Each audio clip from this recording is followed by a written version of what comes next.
Good morning, everybody. My name is Jen, the Caffeinated Crafter, and this is a Flosstube Extra. We are going to discuss my 2025 plans. These plans are not set in stone. They are more like wet cement. They're there. I'm going to keep them around, but if they get poked or stepped on, they could change. So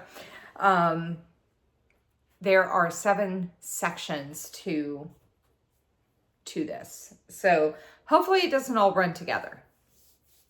I have a little bit of time because my kids went off with their stepfather today to go get breakfast and then go to a park. So I was like, let me go ahead and try to squeeze this video in because I have a lot of filming coming up that we have to that I have to do once the boys go back to their dad for the week. So I figured this was like the one video I could go ahead and knock out and get done. I'm not going to show any whips in this video. This is going to just discuss the plans. I will show the whips in a different video as it gets closer to the beginning of the year, like next month. I'll show the whips next month of what I'm going to be working on. Okay, so first up, Bake Off. So I got this idea from Jessie Marie over at Jessie Marie Does Stuff. She created a cross-stitch game for the Great British Baking Show on Netflix. It's a really fun, competitive baking show based in the UK. And she had 2 different versions. She had a monogamous version and then like one with like a bunch of different whips. And I kind of took snippets of both versions and combine them into something that would work for me. So I will have one main piece, which will be Honeymoon Sunset, and then I'm going to have 2 smaller pieces that are close to being finished. And by close to being finished, I mean I look at it and I'm like, oh, that's almost done, because apparently I am a very poor judge of what's almost done. So finding that out as I'm working on some of these things. But this game seems to be working for me because I have finished 3 pieces by playing this game. So this is working for me. I want to stick with it. Okay, I am changing a few things though. I will continue to have 100 through 1200 randomly assigned to each contestant. I'm going to do that at the beginning of each season.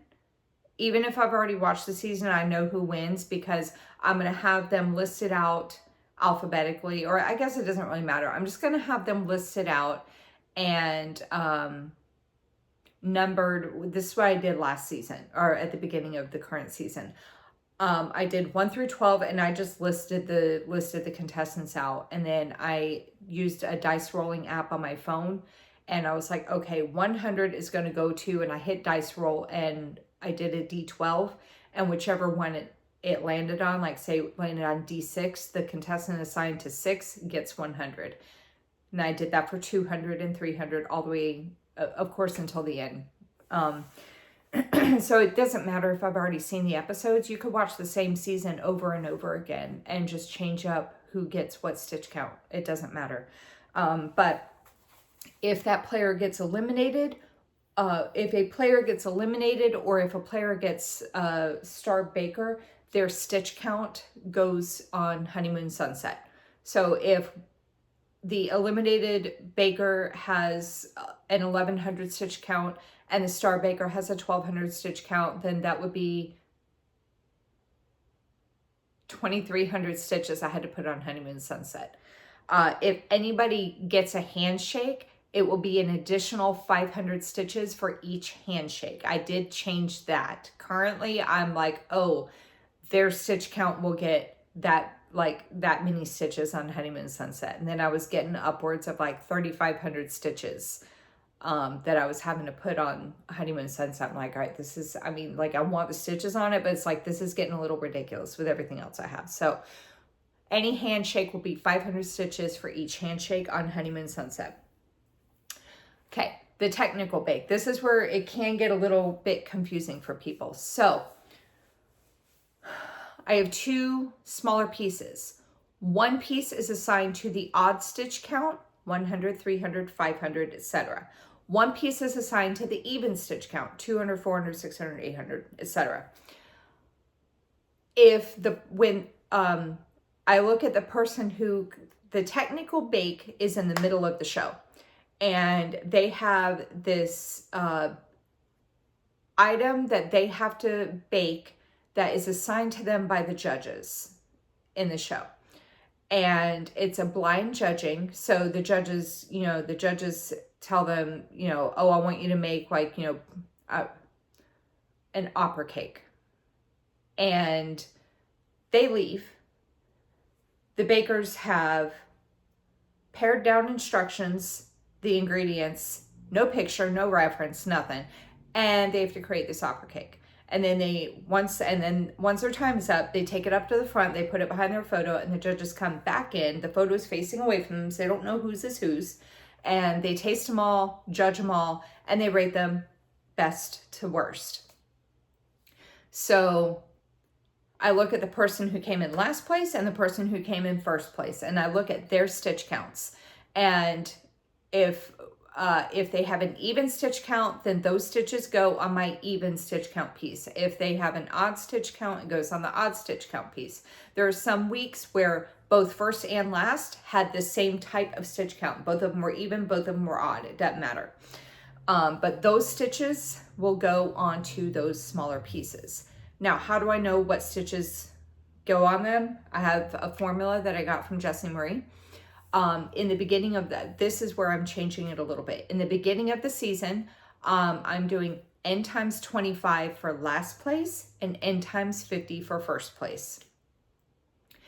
And those stitches will go on, and n is the number of bakers left. So 12 times 25, 12 times 50, 4. You hear her? Here we go. Hi, baby girl. N times 25, n times 50. N is the number of bakers left in the show. It's Gracie Lou. Gracie Lou Freebush. Hi, baby. Oh. She looks terrified. All right. What I'm changing is once there's about 6 bakers left in the show, I'm bumping it up to n times 50 and n times 100. Because once it gets to, there's just a few more technical bakes after that, and it's like 5 and 4, like 5 times 25 and 5 times 50. It's not a lot. Same with the 4. So I'm going to bump it up. There's only a few more times, so I might change it. It depends on how much it ends up being. I didn't really do the math to figure it out. But once it gets to be less bakers, I will go ahead and bump it up to the n times 50 and n times 100, just to keep that stitch count up there. And then the smaller pieces, they will get replaced once they get completed. Next up, Whip a Shame. And this is going to continue. And I have 15 pieces assigned for, not assigned, I have 15 pieces, 15 whips that are older than 10 years. So I've had them around anywhere from the late 90s. I finished my early 90s piece finally. From the late 90s all the way up through 2005. Yeah, no, 2015. So I might have to double check. I don't think I have anything that needs to be added to the Whip a Shame list. Pretty sure that everything else I have finished. I have to double check though. But that is all going to stay the same. Regarding, I pull 2 of them out halfway through the month. I let you guys vote for the next 2 weeks which one you want to see me work on for the following month. And then the goal is to do 100 stitches a day for said month. And The idea is just to get some progress on it because I like all of them, but there's other stuff I'd rather work on. You know what I mean? Like, it's like, I like it. I still want to work on it.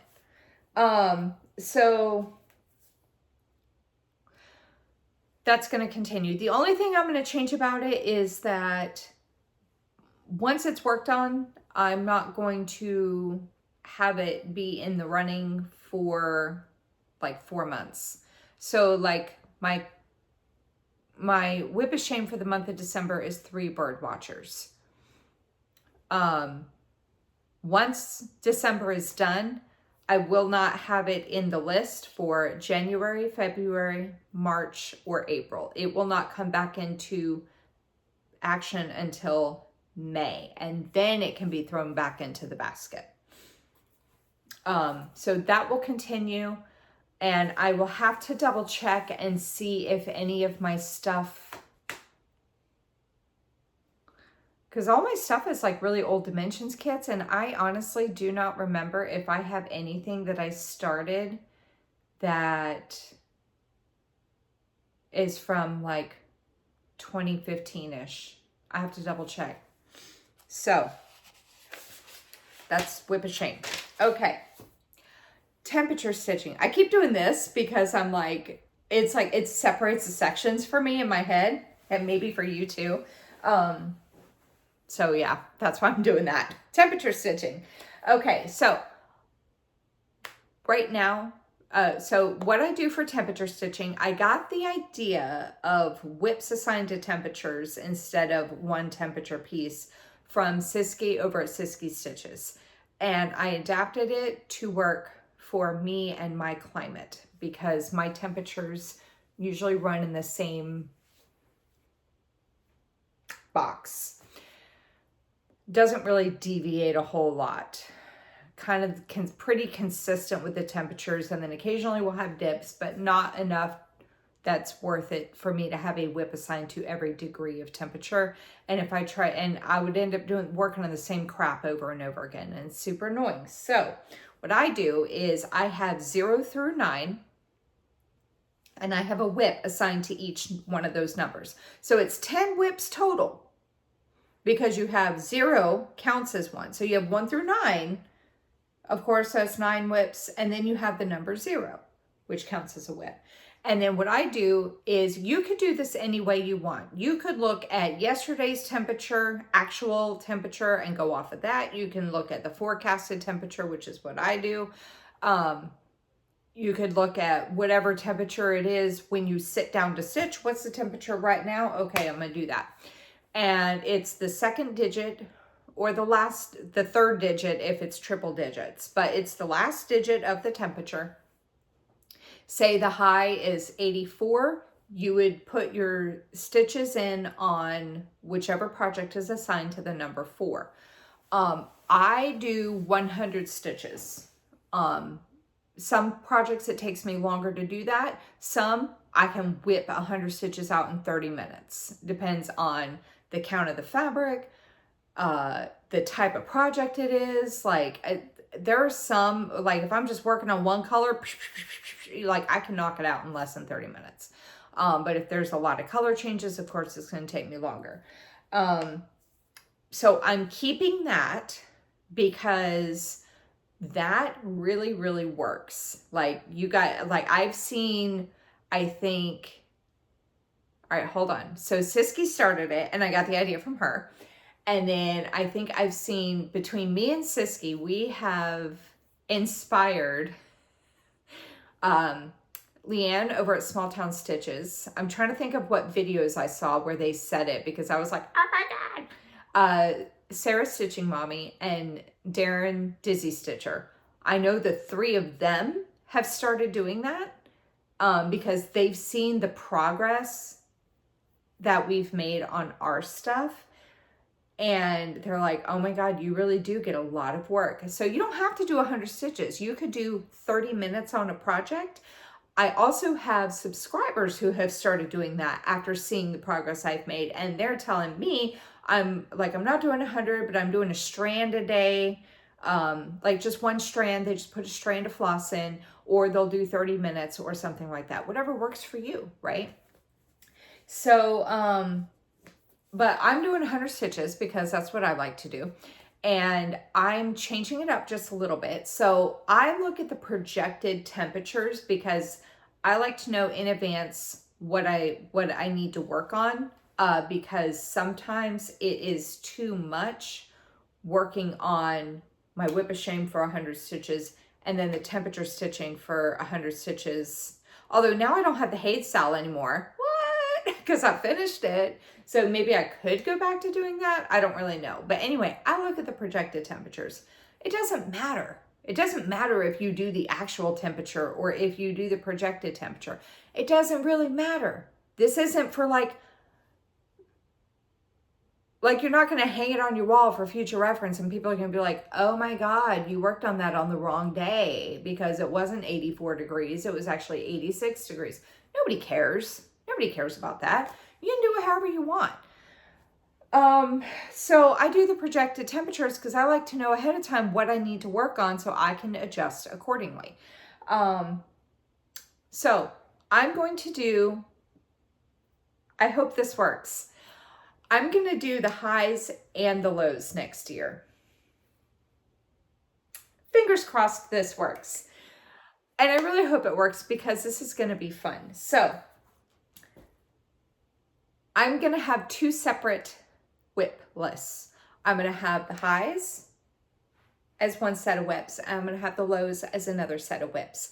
The highs are going to be whips that I want to work on. So I pick whichever one it's going to be. The lows are going to be stuff that you guys want me to work on. So like, I'm not going to be like, oh, what do you want me to work on? And you just tell me, because I don't expect you guys to remember all 200 plus projects that I have. I also don't want to sit there and be like, oh, well, like 50 different people voted for 50 different whips and now I don't know how to pick one. I'm going to pull two random projects out. And you got, much like the whip of shame, I'm going to pull two random projects out. I'm going to have you guys vote on them. The voting window for this will be a lot shorter because it's going to be a bit of a time crunch depending on what the temperatures are looking like. So I'm going to have you guys vote on the low set.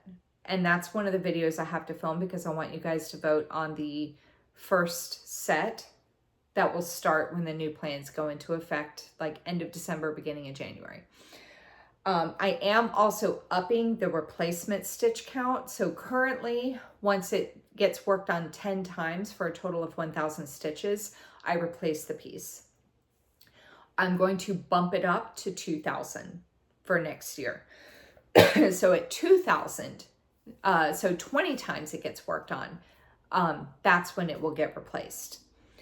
And so when the lows get worked on 17 times for a total of 1,700 stitches, that's when we're going to do the next voting.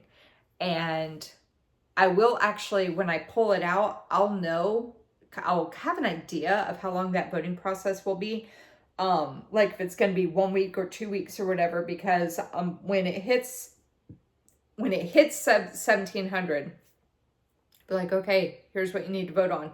And then it's probably just, I'll probably just have the voting open for a week. So I'll hold it up and then the next Flosstube, I'll announce the winner. And then it might not get replaced for a couple weeks after that, but I just don't want it to be like, oh no, I hit 2,000 and you know, I need to work on it, but voting is still open. So once it hits 1,700, I'm going to hold the two up. You guys are going to vote on them and you have until the next Flosstube to vote. And then that will determine the winner.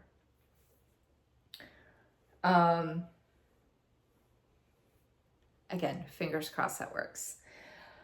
Okay, next up, non-full coverage focus. I'm going to have 5 non-full coverage pieces in a rotation. I don't know if I'm going to do a rotation. I said rotation just so it would make sense when I was writing it down. I don't know if I'm going to do a basket because it's only 5. So I don't know if I'm just going to maybe have them in my bag that I keep my whips in. Like maybe I'll just put them in the bag, be like, okay, and just reach in the bag and pull it out. Maybe I'll do it that way, of which one I'm going to work on for that week. But it's just going to be 5 non-full coverage pieces that will be like focus pieces. And when I pull it out, I want to do at least 200. If I can do more, great. But I want to give myself like a goal of 200 because I'm noticing currently that if I don't have a stitch count assigned to it, I'm like, well, let me do this other thing first. So, well, let me do this other thing first because I'm like, maybe if I put it off, I'll get more stitches, but then I end up not working on it. So I want to get at least 200 stitches on it, on that piece when it's pulled, and it will get replaced when I hit 4,000 stitches on it. If I have time to put more stitches on it, I will. Like if I have like a really epic stitching week, because you guys know sometimes I can do that, and I get through all my projects and I have more time to work on something, then I'll work on, I can put more stitches in on that piece. But it gets replaced at 4,000 and I just rotate like, and I'll just randomly pick a replacement. Full coverage focus, same concept. There's going to be 5 in the rotation. Who was it? Somebody commented and gave me an idea of, she said, what was her name? Dawn? I don't remember your name. I feel like it was Dawn. I feel like it started with a D. Thank you for the idea. But I can't quite use it like that, the way that you said. The original idea was to add up all the full coverage pieces, total stitch counts, and find out how much 1% of that would be. And work on my pieces to get them like for that many stitches. And that would be like round 1, right? Just rotate through my full coverage pieces until I hit that stitch count. And then round 2 would be, so that was 1% of my total stitch count for all my full coverages, right? And then round 2 would be to go back and keep working on this, on the ones that are less than 1% to get them to 1%. I can't even add that up on my calculator. It gives me a syntax error. Because keep in mind, like my full coverage pieces, most of them are over 500,000 stitches. I have one that's over 1,000,000 stitches. Not the biggest one ever, for sure, but that's my biggest one is over 1,000,000 stitches. But most of my full coverages are like in the 500 to 800,000 range.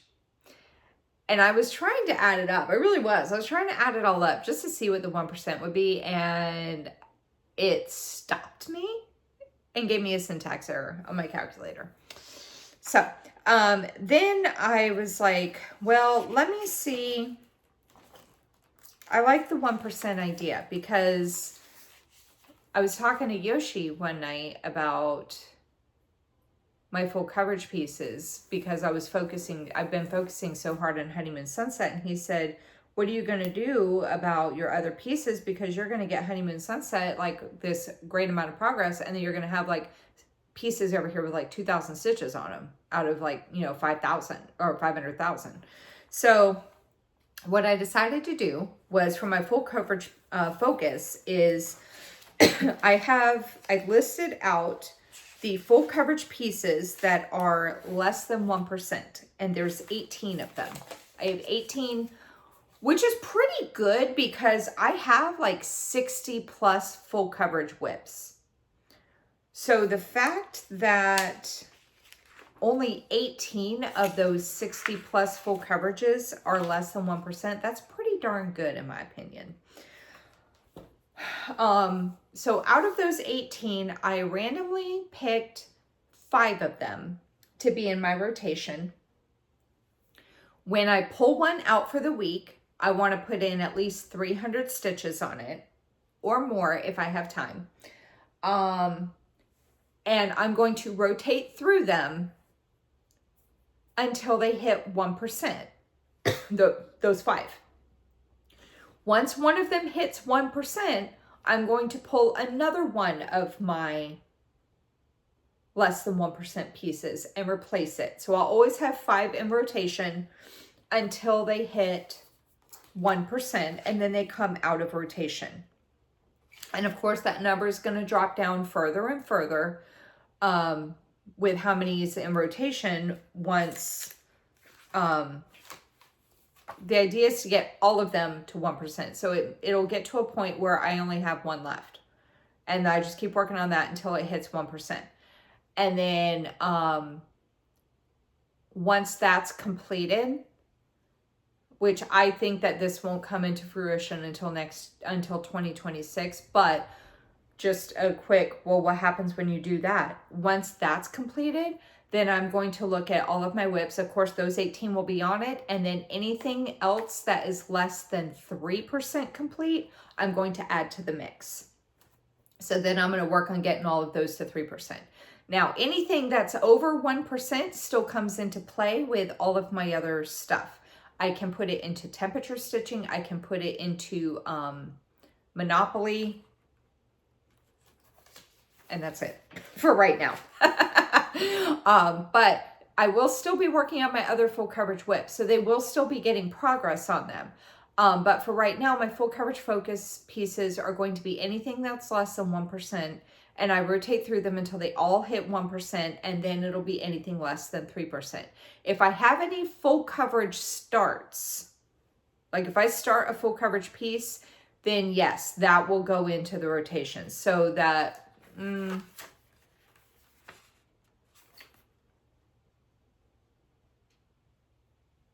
yeah, I'll probably put that into the rotation. Because I have slowed down on my full coverage starts for the most part. Maybe. We'll have to play that by ear. We'll play that by ear. I might leave it the way it is right now, and then when I hit the 3%, maybe that's when I'll add it in. When I get to the 3% one. So,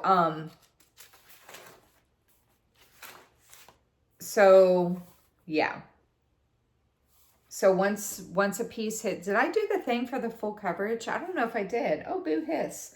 So anyway, full coverage rotation. Anything less than 1% of my full coverage pieces, I'm going to have 5 in rotation. Once they hit, I'm going to do at least 300 stitches when I pull it out. Anything, it will come out of the rotation when the 1% is reached, and I will replace it with another piece. Once all of them have hit 1%, then I'm going to take everything that is less than 3% and start that process over again. Okay. Next up, Monopoly. Okay. This is something I think a lot of you guys are interested in because I know a lot of you play along at home, either by picking a token, by, I think most of you pick a token, and whatever it lands on, you do stitches either for a whip assigned to that property or just the whip that's assigned to that token or whatever. You guys play along however you want. It's a lot of fun seeing y'all's stuff progress on Instagram. I enjoy it quite a bit. But I'm still playing. I'm still playing Monopoly. You can still play along at home, but I'm increasing the stitch counts. I know some of you are like, oh shit. You can still, I'm increasing the stitch count somewhat. And if it's too much for you, because I know that some people can barely make 50 stitches a day. It's okay. If you want, you can cut the stitches in half to be more along the lines of what we're currently doing. Okay, so I'm I've been back and forth, like does much discussion with Alara and Yoshi about what I want to do. And I think this is how I'm going to do it. I think this will work. I'm going to have 4 tokens like I do currently. I was going to do teams and then it was like, no, this is going to be too much. So we're going to do 4 tokens. I'm changing the tokens next year. That dog and that thimble. So, first pass around the board, whatever they land on, I'm going to have, just like this year, I'm going to have a whip assigned to every property. I have a whip assigned to go, 1 assigned to on jail, 1 assigned to in jail, and 1 assigned to free parking. And I'm probably going to update the chance and community chest cards too. But the first pass around the board, nobody can buy anything. That's my house rule. Anything that you hear that is not like a normal rule for Monopoly, it's a house rule. You don't need to let me know that that's not how it's played. That's how I play. First pass around the board, you can't buy property. That's just how it is at my house. So first pass around the board, nobody can buy property, and it's 100 stitches on whatever they land on. When they pass go, it's going to stay 200 stitches. When they land on go, it's going to stay at 400 stitches. If they land on free parking, it's going to be 300 stitches on the free parking piece. If they land on luxury tax, it will be 200 stitches. Income tax will be 100 stitches. All of that goes on free parking, the free parking property. Okay, here, let me skip down to this part real quick. Just visiting, if they land on jail, but they're not actually in jail, they're just visiting, it's going to be 200 stitches on the just visiting property or whip. If they land in jail, they immediately do 200 stitches for landing in jail. They have 3 chances to roll doubles to get out. So they land in jail, I do 200 stitches. Then their turn comes around again. They roll doubles. They have a chance to roll doubles. If they roll doubles, they get out and immediately move forward and play as usual. They just don't get to roll again. Like, you know how doubles you roll again? They just don't get to roll again. If they don't roll doubles, it'll be another 200 stitches, and that can happen 3 times. So if they roll doubles, roll doubles, roll doubles, and I have to do 200 stitches on the jail piece each time. 3rd time, I just have to pay the penalty and get out. I have to post bail. So bail is 400 stitches. So when they land in jail, it's 200. Roll 1 would be 200. Roll 2 would be 200. Roll 3 would be 200. And then I also, on roll 3, I would have to pay 400 stitches to make bail. So it's 600 on the jail piece. If there can be no more than 2 players in jail. So if so 2 can be in jail. If a 3rd token lands in jail while there's still 2 players in, then they have to pay the 200 stitch thing for getting in jail and then immediately make bail and just pay 400 stitches and get out. So no more than 2 in jail at a time. So that's my out. That's my out for jail, that I don't end up just doing a crap ton of stitches on my jail piece over and over and over again, with all of them being in jail. So anyway, let me go over the jail one more time. So they do 200 stitches immediately for landing in jail. They have 3 chances to roll for doubles to get out. If they do not roll doubles, it's 200 stitches each time.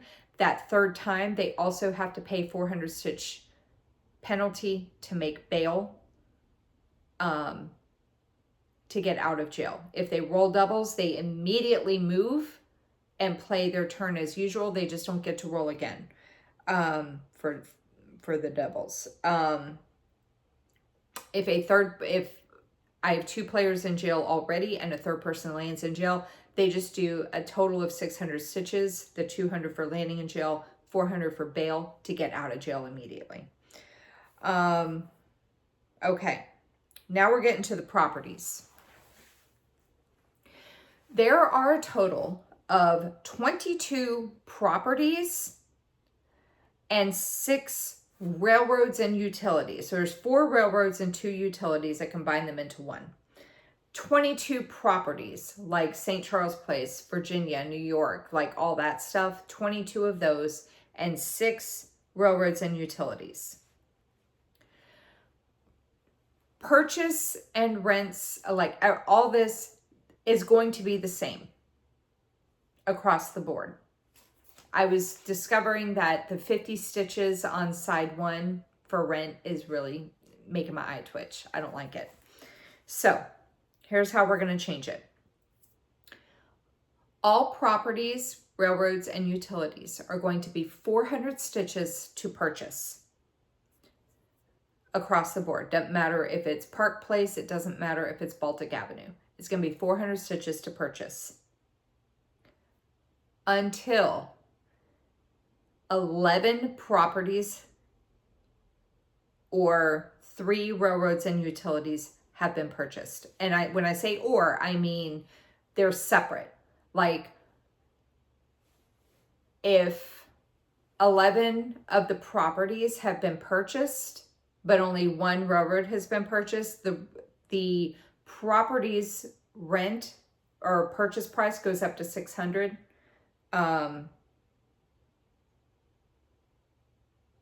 Oh my God, what am I saying? What am I saying?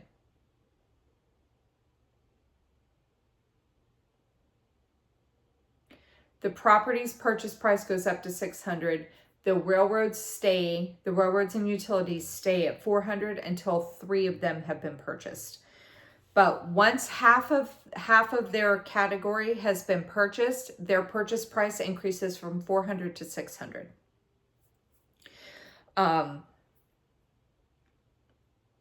So $400 to purchase initially. They're divided into 2 categories: properties and railroads and utilities. Once half of their category has been purchased, their purchase price increases to $600.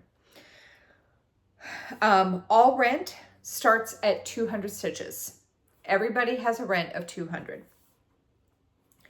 If the player purchases multiple properties of the same color, or if they have both, or if they have multiple railroad utilities, their rent increases by 100. So like say for example with the green ones, it's Pacific, New York, no.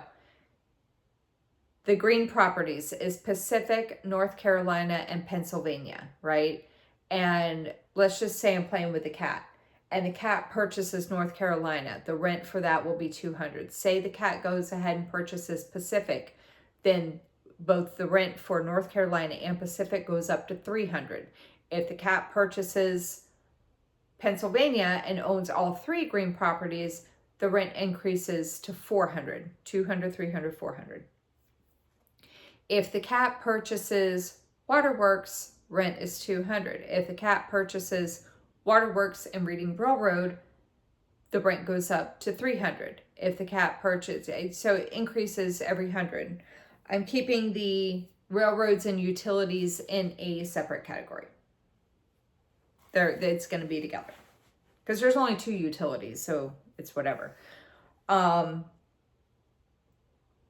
So rent's $200 for every color.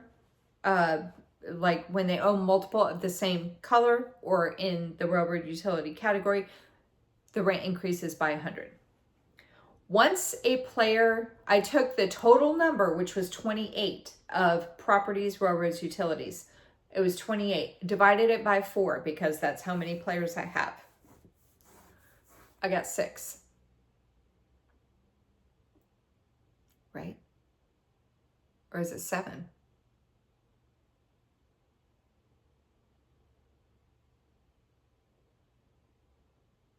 No, it's 7.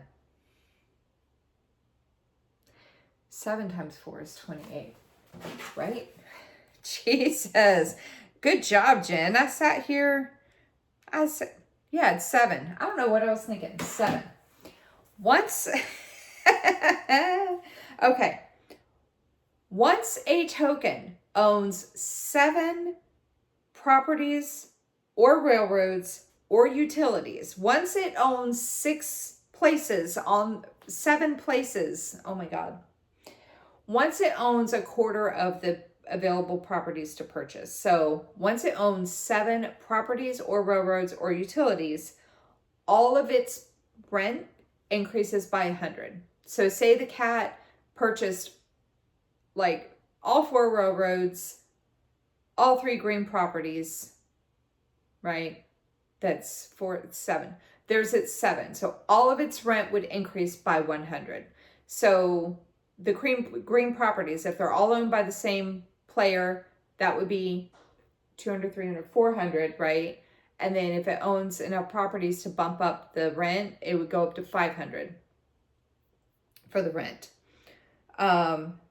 If they land on their own property, they'll put in 100 stitches on that property.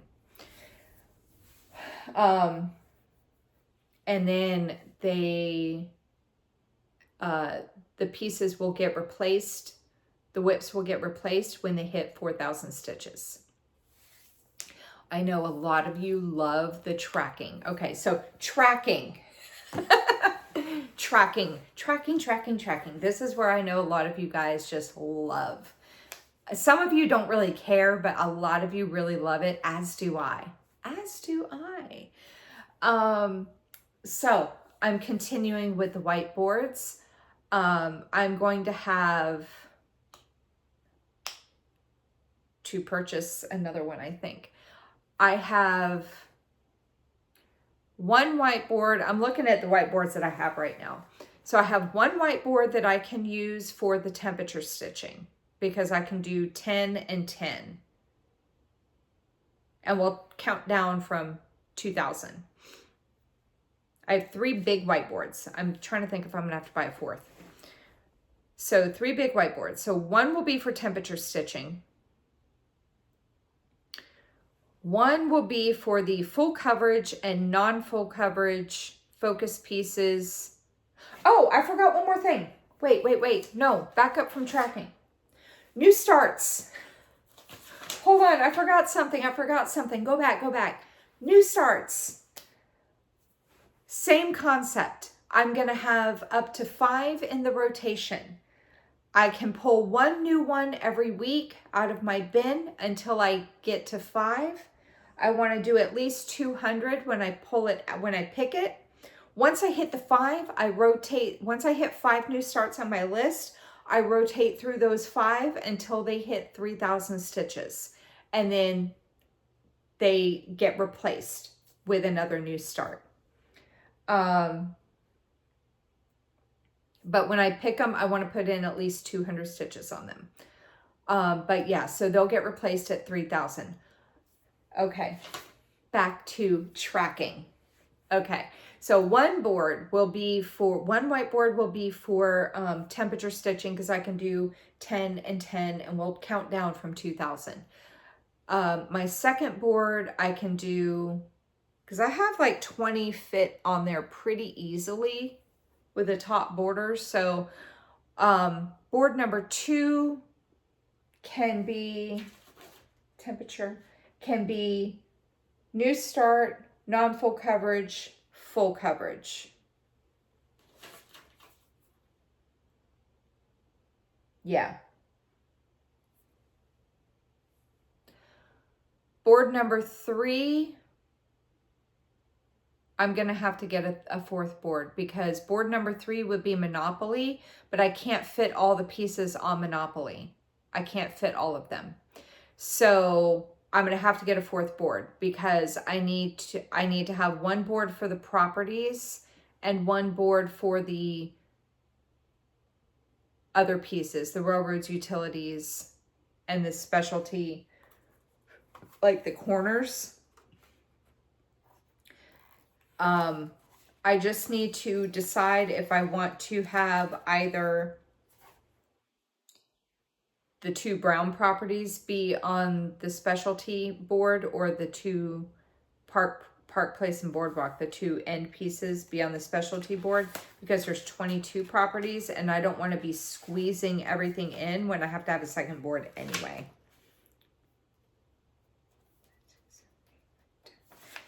Yeah, so maybe what I'll do is I'll just divide it up more evenly for the Monopoly board tracker.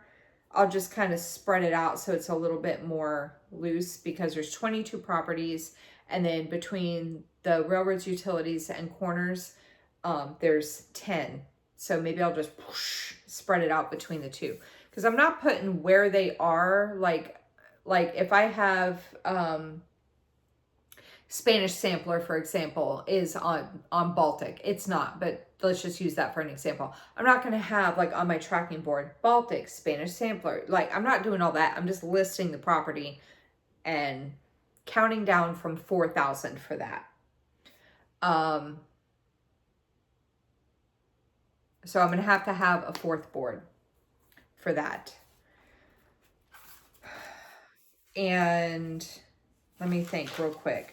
So new starts, non-full coverage, full coverage will all go on 1 board. Temperature stitching, highs and lows, will go on board number 2.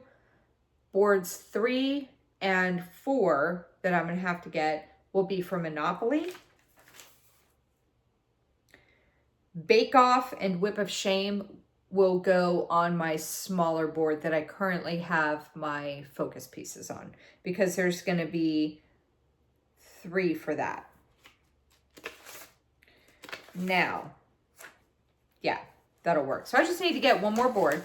And then the project boards. Some of you guys have made comments about how you loved seeing stuff get crossed off the project boards.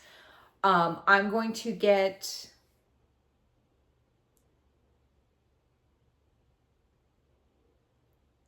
two for right now. Well, no, I'll probably get like 3 for right. No, 2. I'm going to get 2 for right now for 2025. And what I will do is I will have all the projects listed by, not necessarily alphabetical order, but I'm going to have them all listed. I'll show you at the beginning of the year, the project boards. I'm going to have all the whips listed for what is in my current rotation. And then as it meets a goal, we're going to cross it off, and then we'll write the replacement at the bottom of the list. And we'll just kind of keep adding and crossing off, so you still get to see when a goal is completed. And that's going to have all the projects on there. So Honeymoon Sunset will be listed on there, but it's not going to get crossed off because it's not going to get done. But I'll have my technical stitches for Bake Off listed on there. I'll have the Whip of Shame listed on there, so that'll get crossed off once a month. Anything, and then I'll have another board that we can track my finishes. I feel like that can be a very tiny board.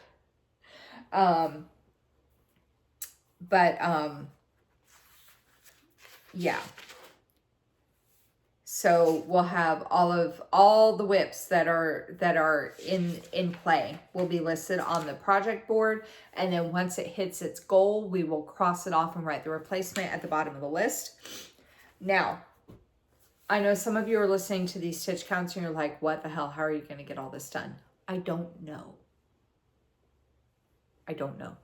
But if Monopoly or Bake Off exceed a total stitch count of 2,000 stitches, I'm reserving the right to carry it over to 2 weeks, especially Monopoly, because there's a bunch of people that are playing along at home, and I don't want you guys to be stressed trying to do those Monopoly stitches in 1 week, especially once properties start getting purchased. So if the Monopoly stitches go over 2,000 total stitches, I will carry over Monopoly for 2 weeks. We will recap what had to be done for anyone who missed it in the in-between weeks. But if it's going to be a crazy high amount, then I reserve the right to carry it over for 2 weeks. Same with Bake Off. If it's going to be a crazy high amount, I'm reserving the right to carry it over by 2 weeks. I think that might be it. Pretty sure that's it. I like the plans. I like the way I'm going to track stuff. I have to order another one of those boards. And I got to get some project boards. So I'm excited to see how 2025 plays out. Oh, and then regarding picking my whips, I'll show them in a video later on this month, or in the month of December. But the way I picked my whips was I wanted everything to be different. I didn't want anything to be the same. So for right now, every single whip is going to be a different whip. Like there's no, this is both Monopoly and temperature. None of that right now. Once it once it gets replaced, I could pull, like if there's a Monopoly piece that I really, really want to work on and just it's not getting landed on, I can pull it over to temperature stitching. And those stitch counts, if it's in multiple spots, those stitch counts are separate. So if, say I have Spanish Sampler on Monopoly, right? It has a goal of 4,000 stitches. And I'm like, man, I really want to work on this a lot more. So I'm going to bring it over to temperature stitching. That has a goal of 2,000 stitches. Those goals are separate. So Spanish Sampler, by the end of it, could get 6,000 more stitches. Make sense? Okay. So I will show the whips again in a few weeks of what I'm going to work on. And then I'll also film a video of you guys holding up the whips and for the low temperatures, and you guys help me pick what I'm going to work on for the low temps for next year. So any questions, go ahead and leave them in the comment section down below. And I hope you guys are excited as I am, because I'm really looking forward to see how all this plays out. Take care, happy stitching, get a lot of stitches in, and I will see you in the next video. Take care, everybody. Bye-bye.